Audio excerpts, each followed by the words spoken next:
If you're a piano player, and especially if you play the piano in a church environment, you might be interested in this book, which I will quickly review in this video. I unboxed, I believe, 7 piano books a few days back, and I'll place a link of that video at the bottom if you want to take a look. This was one of them. I studied this book from cover to cover, every page, every word, every note in there, and I'd like to provide a quick review for it. The reason I got interested in this book was because later this summer I'm going to attend a church music conference where one of the workshops is presented by the author of this book, Bob Kauflin, and I was interested to take a look at one of his books before I go there. And then I found other books in the series.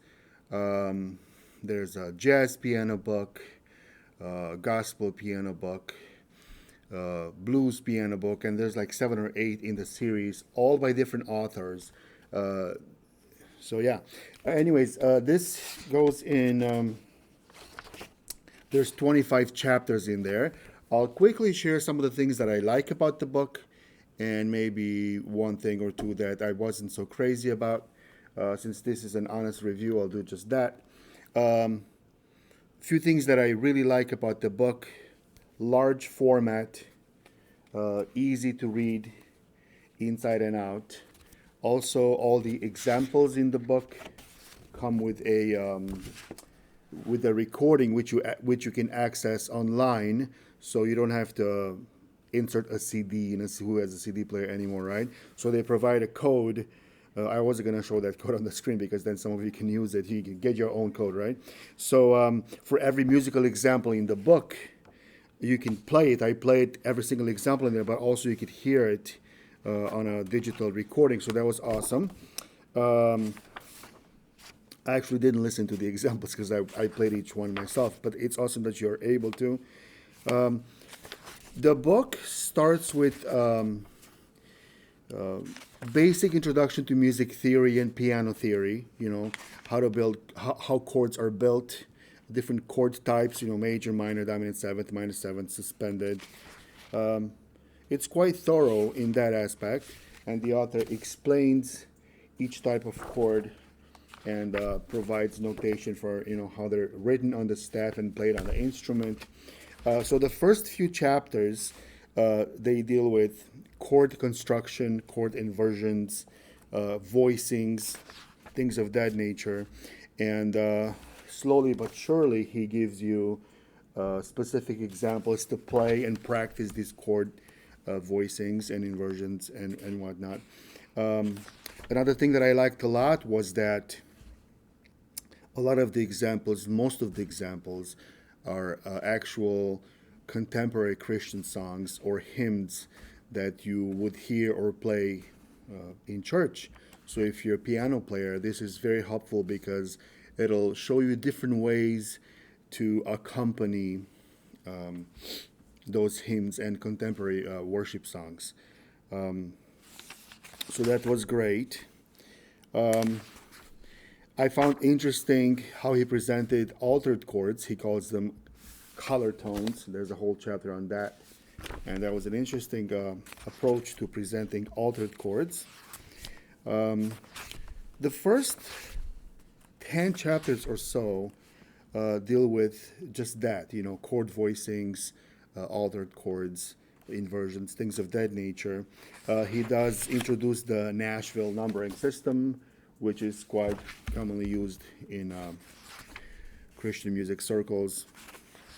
And as the book progresses and as he presents more ways to look at accompaniment patterns and ways to do it, the examples get more complex. So that was great. I can read this stuff just fine. If some of you want to look at this and cannot read, piano notation, grand staff notation, you do have the chords at the top. And he does explain how to do this by just reading the chord symbols. So that's an option. I was able to play all these notes, so that's good sight work anyways. But if you can't play something like that, then he does provide chord symbols at the top, and he does explain how to read them and how to play them. So that was very helpful. I will say that this book deals mainly with accompaniment patterns, not so much with solo playing. All right, so this is not a book that deals with solo playing of church music, but accompaniment playing, either one piano accompanying the congregation or one piano or keyboard as part of a worship band with multiple instruments in a church setting, in a contemporary church setting. So you have to keep that in mind. He offers some really nice and clear and well explained, pieces of advice. For example, chapter 12 titles it "Thinking About Melody," and he explains, how to decide which melody parts to play. He gives you. I'll just give you a brief review there. He says, first, make sure you know the melody of the song you're seeking to accompany. Second, don't assume you need to play the melody because there might be other instruments who are doing that. And third, maybe you can complement or support the melody instead of playing it note for note, especially if somebody else is playing it or if the congregation is singing it nice and clear. You don't always have to double the melody. So that was good advice there. So 25 chapters. And like I said, the examples get really nice and, somewhat complex. The one thing that I got to chapter 14, and I have to make this an honest review. The one thing that I did not like about the book so much was the author's advice on the use of the left hand.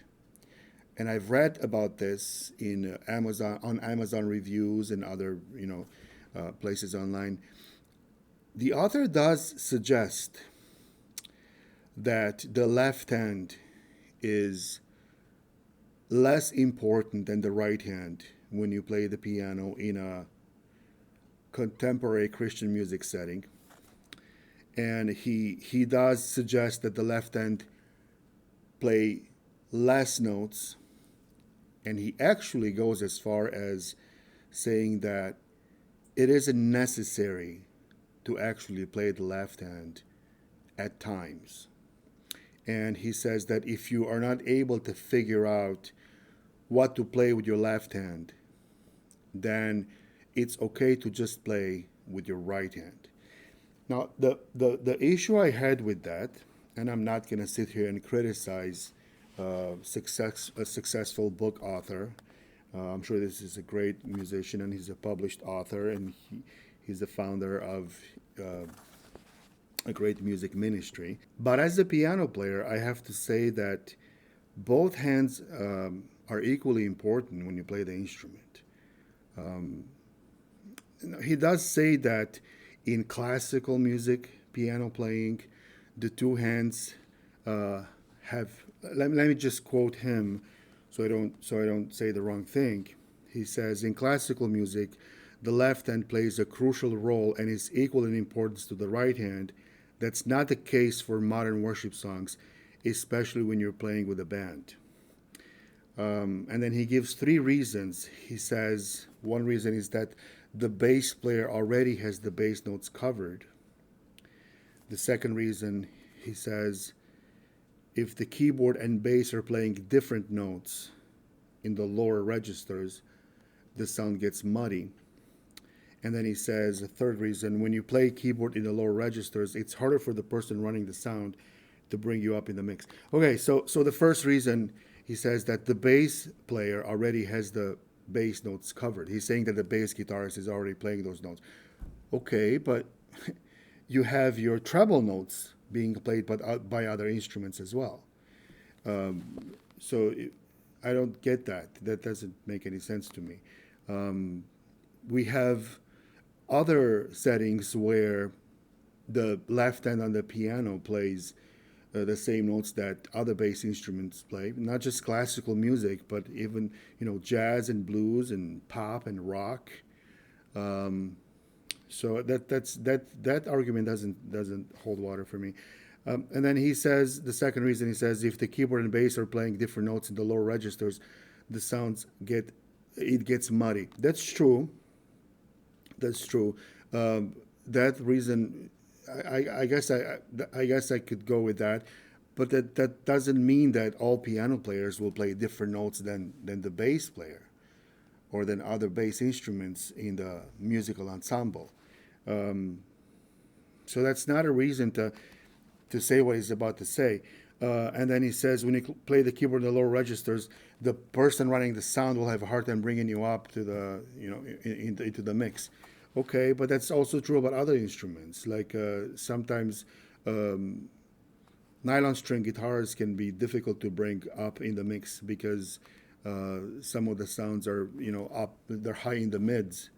So I don't want to get too much into details of it, but that's just not a good enough reason because he does go saying somewhere on this page that if you don't know how to play with the left hand, you should play just with the right hand.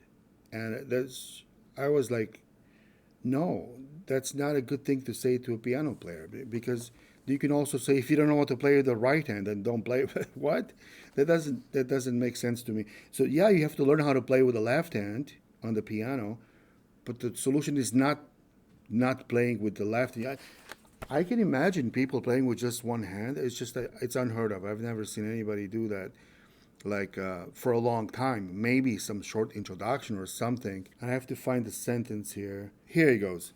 It's a couple of sentences here. He says, at the end of this section, I'll encourage you once again to think carefully about whether or not to use your left hand.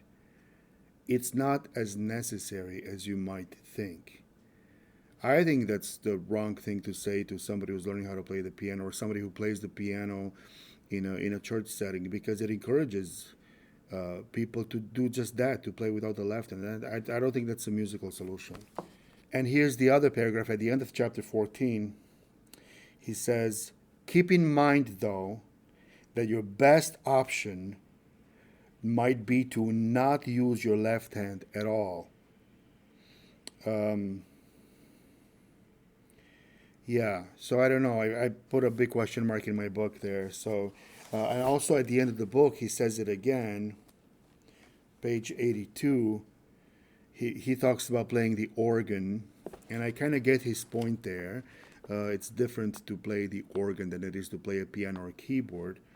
But he makes the same suggestion here. He says you'll rarely need your left hand unless you're experienced in this genre. Well, you could say that about any instrument or genre, piano, keyboard, organ, whatever keyboard instrument. I just think that that's the wrong thing to say to somebody who plays piano in the church because we already have enough mediocre and untrained and unfortunately some below mediocre players already who do struggle with the left, playing with the left hand. And hearing somebody like this say, it's okay to do that. If you don't know how, just don't play with the left hand. It just encourages people to stay at the same level and just play with one hand. That part I did not like. But again, I'm not criticizing the book or the author. I'm just sharing my own personal. After playing piano and keyboards in a church setting for more than 30 years now, I could say that I would never say to a student, you don't have to play with the left hand. Just don't do it. Just wait till you learn how to do it. Just play with the right hand. It's just not an option. So, anyways, aside from all of that, great book. It costs $18, and there are 85-ish pages, 25 chapters, large format, easy to read, easy to follow. There was nothing new for me in this book, but I gotta say, even after playing for all these years, it was refreshing to kind of review everything in this book because it does go in a somewhat progressive manner So it was helpful for me, and I am sure it'll be helpful for anybody who plays piano or keyboard in a church setting. Um, I would recommend this book for somebody who's maybe a late beginner, early intermediate player. And again, if you can't read this sort of stuff, you will have the chord symbols to look at and use, so that's an option. Um, but I would encourage you to read the actual notes and see. Here's another thing about his left hand thing in chapter 14. Um, After he tells the student that it's okay not to play the left hand, and then he goes ahead and for the rest of the chapter, he offers some really nice, some very nice left hand patterns with the examples. Um, I gotta say, some really nice examples. So I think if he would have scratched out that whole paragraph about not playing the left hand and just leave the chapter the way it is, with these really nice examples of how to use the left hand, that would have been a better chapter in my opinion. But again, not criticizing. I actually like the book a lot. I'm actually going to let piano players that I know at my church borrow it for a while and study from it. And published by Hal Leonard. I'll place the link for the book at the bottom. I highly recommend this book. You know, like with any book, you take the book with a grain of salt and learn what you need to learn from it. This is definitely a great book for that sort of thing. I highly recommend it. Let me know if you have any questions or comments in the bottom section. If you want to give this video a thumbs up, I would really appreciate it. Also, don't forget to subscribe to my channel and give that bell a little smash so you don't miss my uploads. Thank you so much for watching my video. Have a wonderful day. Bye-bye.